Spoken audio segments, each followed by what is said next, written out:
Namaste. This is Pooja and Rashmi from Divine Valley, and today we have Manu Khajuria with us.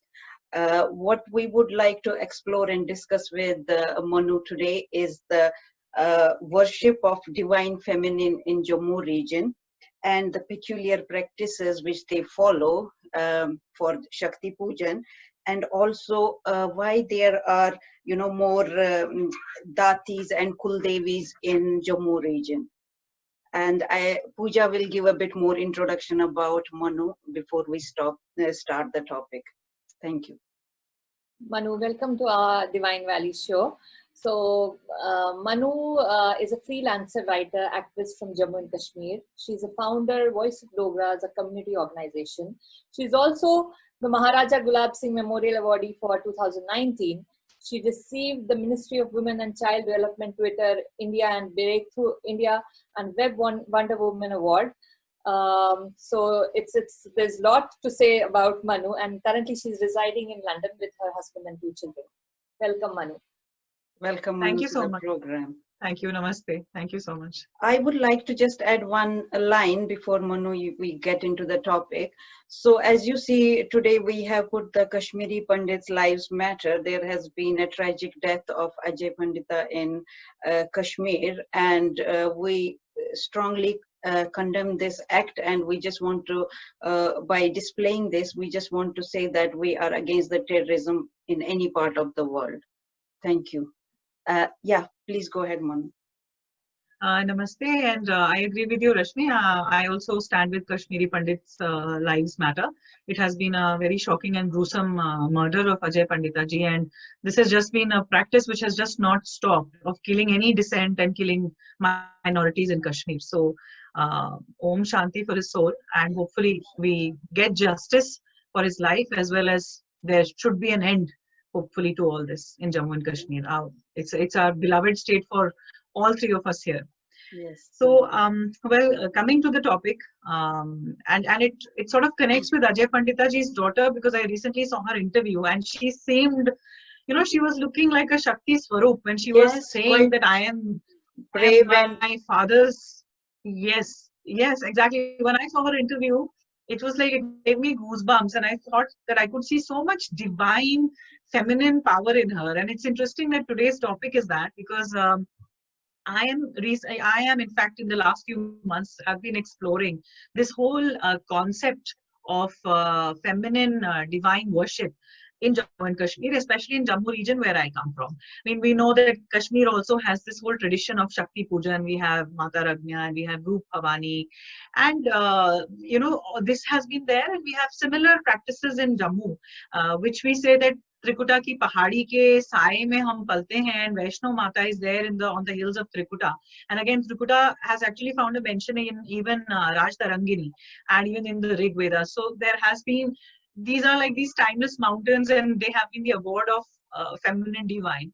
So I thought that especially for Jammu region, which is a very martial society, I was wondering what is the status of women and how it is reflected in their practices, in their religious practices, in their faith practices.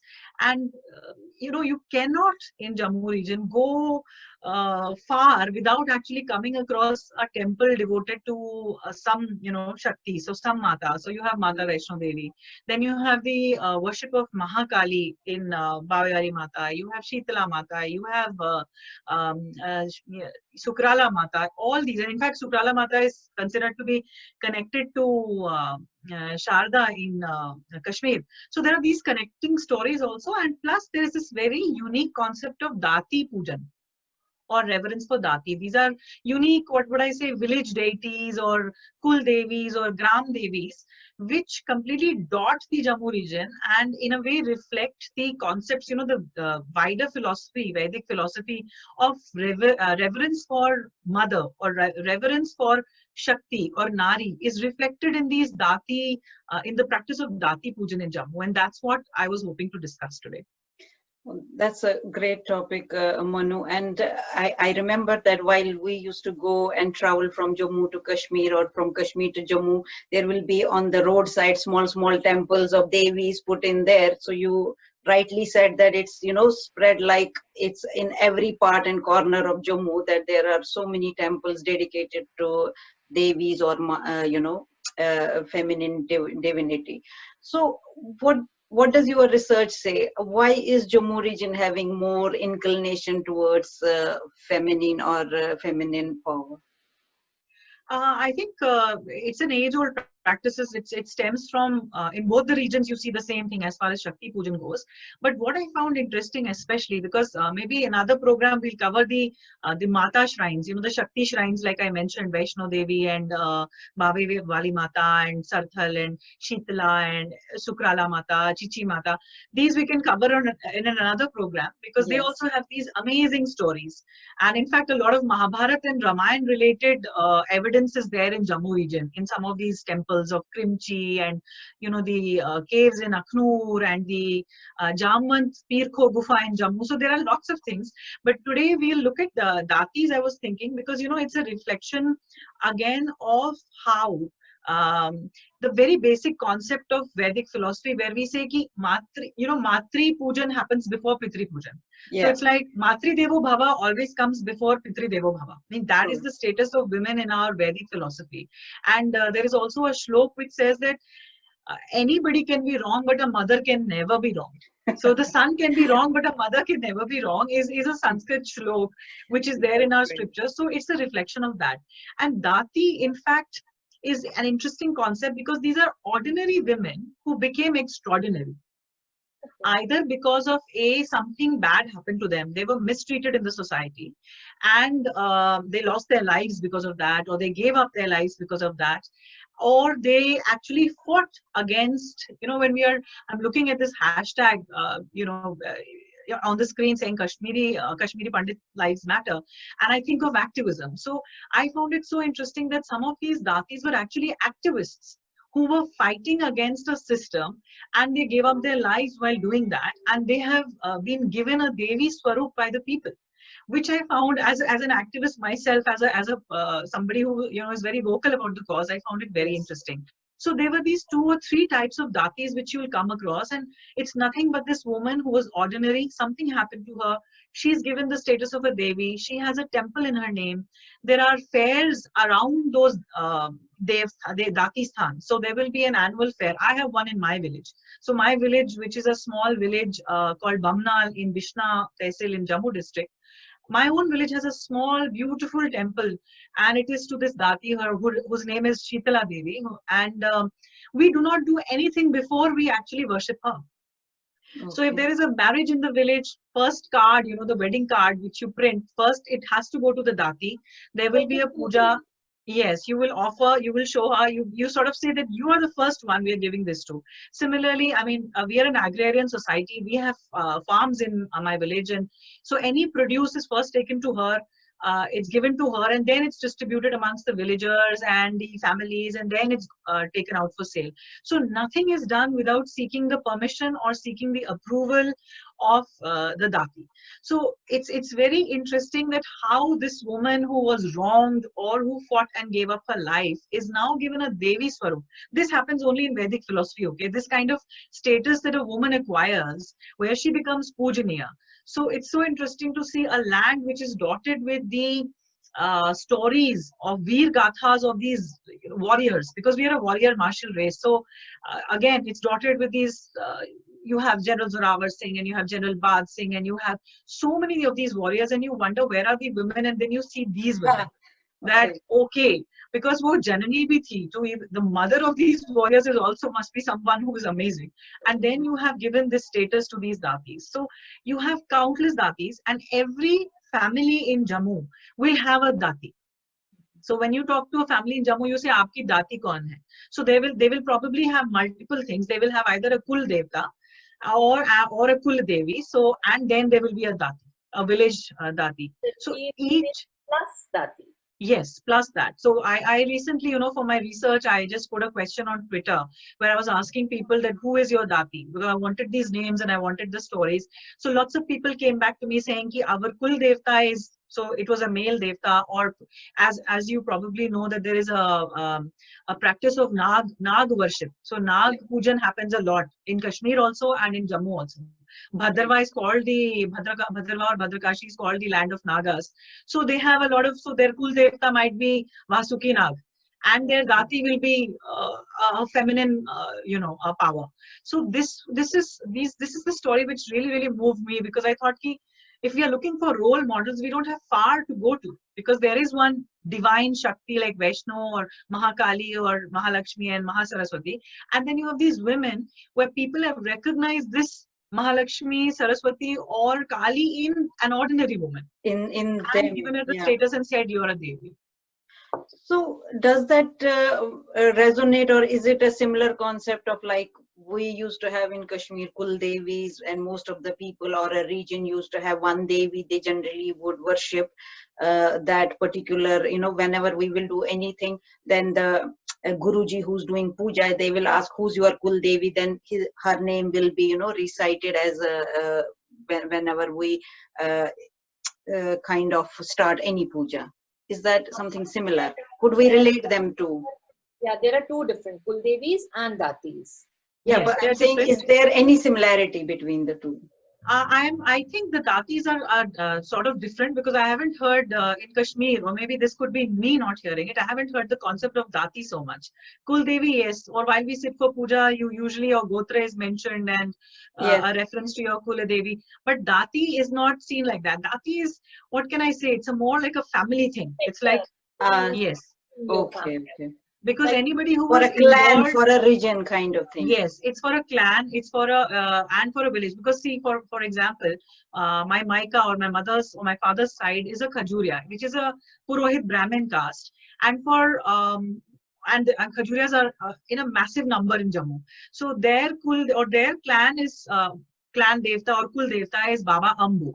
But for me, so for me as a Khajuria, my clan or my Kul Devta is Baba Ambo, which is very close to the Bave Wali Mata, is in just very near that temple, that fort. But then my Dati is specific to my village. Okay, So, understood. so another Khajuria would not necessarily have that Dati, because I belong to Bamnal village. I'm a Khajuria from that village, and my Dati is that, because that story happened there. So this incident happened there. So, like for example, my village Dati is actually, it is connected to a love story. It was not to do with activism. It was not to do with somebody. Yeah, it was a love story, and so many of these, and I find it fascinating, because my village Dati is a love story where she was she belonged to another village, and the boy was from our village, and they fell in love when they used to herd their, their cattle and their goats and sheep, and they met while they used to take out their. They went out for herding, and they fell in love, and they took the fairas around a bush. Khel mein, because they were really young, so very playfully they did that, but they actually believed that this is my soulmate. And then this boy comes back home, and after some days he falls sick, and she leaves her village and comes, and then everybody in my village questions, why have you come? There is no relation, shadi nahi hui hai, you're not married. And she says, no, we have married. And when he dies, so there is this whole concept of sati also very common to Jammu region. Again, I think it has to do with the martial race. So she does sati when he dies. And that's when my village starts worshipping her or revering her, because they said ki shadi nahi hui thi, humne se kuch diya nahi, we didn't bring her properly into the village as a bahu, as a daughter-in-law. So they built this temple around her, and now she's given such a status that we can't do anything without really seeking her approval or including her in everything the entire village does. So I think they worship the purity of love which she displayed in her, act. But at the same time, it also shows that we are open to worshipping anything and anybody who displays or who becomes an example for us. And that's such a good point, Rashmi, because we talk about Aham Brahmasmi, or we say things like when we say the shlok in Gita, when Krishna Bhagwan has said that Sarvasya Chaham Riddhi Sannivishto, yani ki main har kisi ke hriday mein hu, I'm in everybody's heart. Or he says Mame Vansho Jiva Loke, that my ansh is in everything which is living. And then the whole concept of avatars in our philosophy, which says that it's the Manushikaran of Bhagwan, where you're seeing those qualities in Bhagwan has taken a human form, and you see those qualities, and you say, Ramo Bhutva Ramam Yajet. Yani, while worshipping Ram, I will become Ram. So basically, you're worshipping or revering those qualities, and you're saying this is possible in me also. If I revere these qualities, I can get those qualities. So you're very right that people have recognized that certain quality of sacrifice, supreme sacrifice, either for love or for the Yes. greater good. Because I'll tell you a story of Bua Bhaga. Now, Bua Bhaga was this amazing Dugar Virangana. Yes, she's again a Dati. Bua Bhaga is a Dati, and she's an amazing Dugar Virangana because this Dati, she lost her life while fighting against a feudal setup. There was this king of Bhaddu, and according to his instructions, Sorry, which Dati is this? Bua Bhaga. Bua Bhaga. Bua Bhaga. So hers is again a very inspirational story because this is to do with activism. Yes. So what happened was that this is in Tehsil Bilawar. Bilawar is a very beautiful Tehsil, lovely mountains and very nice area. So, and there was a Bhaddu Naresh. Bhaddu was an area, and that king, he gave orders to the, supposing the zamindar of that area, and he said that taxes have to be raised. And they were raised, really, it became exorbitant. And that's when Bua Bhaga and other people also protested against this high taxation. So it's very relevant to our times today. And in fact, Bua Bhaga had a newborn child. So she would tie the child around her waist and she would go door to door. And I would call it, we do leafleting and we do campaigning, door to door, canvassing, etc. So she would go door to door saying that we have to protest against this taxes because this, we will die of hunger. We can't sustain ourselves. And that's when she comes into confrontation with the king's men. And she can't, obviously she loses her life in that confrontation, gives up her life in this fight. So she is Bua Bhaga in Tehsil Bilawar, and she's another Dati. So she farmers and she fought for against taxation, and she fought for these rights of people. And people recognize that she gave up her life for this larger good. And now she's a Dati, and there is an annual fair, and this particular clan is worshipping her as their Kuldevi. So how long ago has, if we trace back, is it 100 years back story or how far? Yes, definitely more than 200, 300 years ago. 300 years. And that's why so that's why also another problem is called documentation. In my recent research, I was asking people, tell me the story of your Dati. They came back to me telling that forgotten, or they probably don't know her name, or they just know a few things. And luckily for some Datis, it has been documented in what are called gathain, folk songs. So you have yogis going door to door singing the songs of bravery or valor or sacrifice or sorrow or love of these women, of these Dati. So those stories still remain. And for some, you've lost them. Like there is a Dati of Dhabbuj village. So people don't remember her name, but they remember that, they just remember that what she had done was she had fought against the local landlord. And she had protested against, again, something which was not for the good of the people. So they've forgotten her name, but that's why known as Dati of Dhabbuj. Dhabbuj Dati. So that, some are better documented stories, and some we've lost also some finer details. In totality, how many do you think, like, were there 100 around that is being like that, because you have been collecting all this documentation and Datis? So were there hundreds or 500? What was the number of these Datis over the period of like maybe 500 years? Yeah, I think the greatest disadvantage Jammu region has had is very poor documentation. We've had some people like Professor Ramnath Shastri ji or Shiv Nirmohi ji, who recently got the Padma Shri, who have documented in their various books, and these books are unfortunately not available. So, when I'm just doing a normal, regular social media search, at least 50 names come up. Just 50 names. And my reach is not even so much on social media. I can say that, okay, this is the reach. And we haven't even gone to the interiors of the mountainous villages and towns. So we don't know. So yes. Could be hundreds. Could be hundreds. What we can see is, even those times, how powerful women was. And like Rashmi said, they used to, praise all these things. So what would you like to, end this with? How would you want to conclude this brilliant topic? Because, I know people want to know more, but we have just time constraint. Sure. So, I think I would conclude it with the fact, I mean, I'm grateful I'm born into this philosophy, into this whole Vedic, I'm a Sanatani. I'm so grateful for that because I see that how women are looked upon, how they are looked at. Things are going wrong today. I think we need to go back and see how women were looked at. Because even these sorrowful stories of some of these datis, I feel that these are a reminder to people to not do this to a woman. They, Yeah. to make a mandir in her name, or to celebrate or to have fairs around her, is also a reminder to people that this should not have been done, this was wrong. So it should stand as a reminder to you forever. So this, for me, is an amazing thought process. Then secondly, even activism, when I looked at, I don't have to look at, I mean, I admire Joan of Arc, but then if I have a Bua Bhaga, or if I have a deity or a person who looks like me, talks like me, and has these qualities, it's easier to relate to her. So I have these role models within my own philosophy, within my own region, within my own state, in Jammu, in Kashmir, in Bharat. So I feel that is also amazing. I mean, this is to do with Krishna Bhagwan. He said, Grehe Grehe Gopa Vadhu Kadamba. He was talking about when Krishna was trying to send a message to Mathura, he actually mobilized hundreds of gopis who would go door to door selling their milk, and they would pass on the message of Bhagwan Krishna. So that is what Grehe Grehe Gopa Vadhu Kadamba was. He mobilized women to do his social activism, to take his message. So we have so many examples. So any woman who's thinking of being vocal, of being an activist, of feeling powerful, she's a Hindu woman, she has so many examples to learn from, is what would be my last message. So that's quite beautiful what you said, Manu, in the sense that we are not short of role models. While we in the Western society keep on saying we need more women role model, or, like that message is going out. But I think now if we go just in the past, we have enough which we can learn from.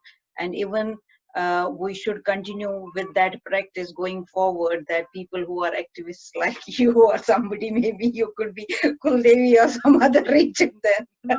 We could take inspiration. We could certainly take inspiration from these women. I mean, I can tell my daughter, I have a daughter at home, I can tell her that, read about these women also. These are your women. These are your people. Yeah, no, I think we have to revive. You are doing a great job of reviving. If once your book is compiled or your research ends, please let us know. We would like to include your book or link into this YouTube video so that people can refer. I'm sure it will, ask people will be more intrigued to find more about datis. Yeah. Thank you so much. So thank you. Thanks, Manu. Thank you, Manu, for joining us. Thank you. Thank you. Bye.